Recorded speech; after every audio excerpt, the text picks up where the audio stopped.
pasabog ni Attorney Glenn Chong kung saan isang kandidato nagbayad ng 2 billion pesos sa COMELEC para manalo. Pero sabi ng COMELEC, mga kabibig, ay hindi na pwede kasi meron silang set of winners. Meron na daw nakalinya kung sino ang manalo. Kaya itong kandidatong ito ay ang tawag ito, nag-retrieve, hindi na siya kumandidato. Naku, sino kaya itong sinasabi ni Attorney Glenn Chong? 2 billion pesos para lang manalo, tapos late na siya kasi meron na daw set of winners ang COMELEC. Hala ka, mga kabibig. It means reliable source, or baka itong kandidatong ito ang nakausap ni Attorney Glenn Chong, or baka itong kandidatong ito ay nagsumbong kay Attorney Glenn Chong na totoo yung mga pasabog mo, Attorney Glenn Chong, sa COMELEC. Kasi nga ako, gusto ko sanang bayaran ng 2 billion ang COMELEC, pero hindi na pwede. Kasi meron ng mananalo. Nako, mga kabibig. So, eto yung pasabog ni Attorney Glenn Chong. Attorney, one last question. Yes. Sadali lang. Sadali lang. Okay. Yeah. Before I will answer your question. Yeah. Ito yung ibilin ko sa inyo. I guess you know who this candidate is, pero hindi ko lang pangalan. Nag-offer siya ng 2 billion to win the elections. Pero ni-refuse siya ng COMELEC dahil meron na silang set winner. So ginawa niya, nag-withdraw. Kasi hindi naman siya mananalo kahit anong So itong kandidato ito, hindi natin alam kung national or local, magbabayad sana siya ng 2 billion pesos sa COMELEC. Nag-refuse ang COMELEC, hindi pwede. Kasi bakit? Meron ng set of winners ang COMELEC. Uy, totoo kaya ito, kabibig? Grabe. COMELEC, you have to answer these allegations from Attorney Glenn Chong. Kasi kung malalaman ito ng sambayanang Pilipino ay talagang maka-question kayo ng sambayanang Pilipino.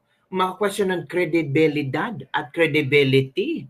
At the same time, yung tawag ito, kredibilidad ng mananalong winners. Nako. Gagawin niya. To discover who that candidate is. Wow. Tulong mo na lang, Attorney. Grabe, Attorney, the way they've perverted our electoral process at paano nila binabago. Hala, grabe. Again nga. Para maparelease ko as early as possible. Attorney, one last question. Yes. Sadali lang. Okay. Yeah. Before I will answer your question. Yeah. Ito yung ibilin ko sa inyo.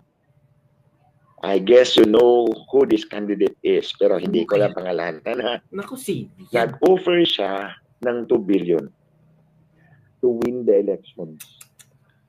Pero ni-refuse siya ng COMELEC dahil meron na silang set winner. So ginawa niya, nag-withdraw. Kasi hindi naman siya mananalo kahit anong gagawin niya. Tama.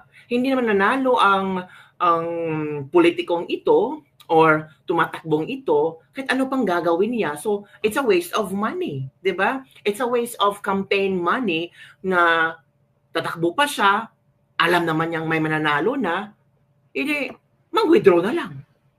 Hala, sino kaya ito, kabibig, na sinasabi ni Attorney Glenn Chong na isang kandidato nag-withdraw after nag-refuse ang COMELEC kasi nag-offer itong kandidato ito ng 2 billion pesos para lang manalo. Pwede pala yun, mga kabibig. Babayaran mo lang ang COMELEC, mananalo ka na. What's the use of our right to vote? Parang ginagago tayo kung ito man totoo ito mga sinasabi ni Attorney Glenn Chong. Naku, COMELEC, maglabas kayo talaga ng official statement hinggil dito na sino itong politikong ito na nag-offer ng 2 billion para manalo pero nag-refuse ang COMELEC kasi sinasabi ng COMELEC na meron ng set of winners. Hala ka, my goodness. Pero hindi pa tayo maniniwala, kabibig ha. Kailangan pa natin ng official statement from the COMELEC. Pero sabi namin ibang netizen, hindi maniniwala ka dyan. Kasi hindi naman yan ipapasabog ni Attorney Glenchon kung wala siyang basihan, wala siyang dokumento, wala siyang ebidensya, o di kaya itong politikong ito ay nakausap ni Attorney Glenchon. Diba? Gago naman ito si Attorney Glenchon na magpasabog ng isang malaking kahihiyan ito sa COMELEC. Diba? Of course, meron talaga niyang nakausap si Attorney Glenchon, mga kabibig. Uy, Diyos pro Santo, Easter Sunday, ito ang ating malalaman. Sabi ng iba, fight Attorney Glenchon, ilaglag mo ang baho ng COMELEC na yan. Paano yan, mga kabibig? Dayaan pala itong election coming, sabi ng ilang netizen. Boboto pa ba tayo? Uy, wag, boboto tayo, mga kabibig. Ipakita natin ang boses ng sambayanang Pilipino, kahit pilit nilang dayain man, ay lalabas pa rin ang totoong panalo. Diba, mga kabibig? Kawawa ang sambayanang Pilipino. Kawawa ang Pilipinas. Kung ganito ang klaseng pamumuno, ganitong klaseng stilo, itong pasabog ni Attorney Glenchon, nakakahiya. So, meron pang mga mga pasabog si Attorney Glenchon, panoorin natin, mga kabibiga. Kagabi kasi nag-usap-usap sila, ito yung kabibig ha. And na-shock tayo sa mga revelasyon nila. Let's listen, mga kabibig. Na yung resibo, may QR code yan sa baba. Resibo ha. At yung makina, may camera yan sa harap mo, sa baba. Pwede mong ipabasa ang QR code doon sa camera at lalabas on the right side of the screen yung content ng QR code. Ito ang original na intensyon ng COMELEC nung pinasa nila ang Resolution 11076. Ang Resolution 11076 is the general instruction to the Board of Election Inspectors promulgated on October 30, 2024. So malayo pang eleksyon.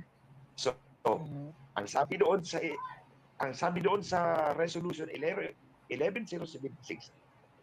ang QR code na nasa resibo, itapat mo sa camera at lalabas yung content ng QR code doon sa right side of the screen. So, ito yung demonstrate ni George Garcia. Tulad ng sinabi ni DJ Yui, nagbabago ang mga sinasabi ni George Garcia.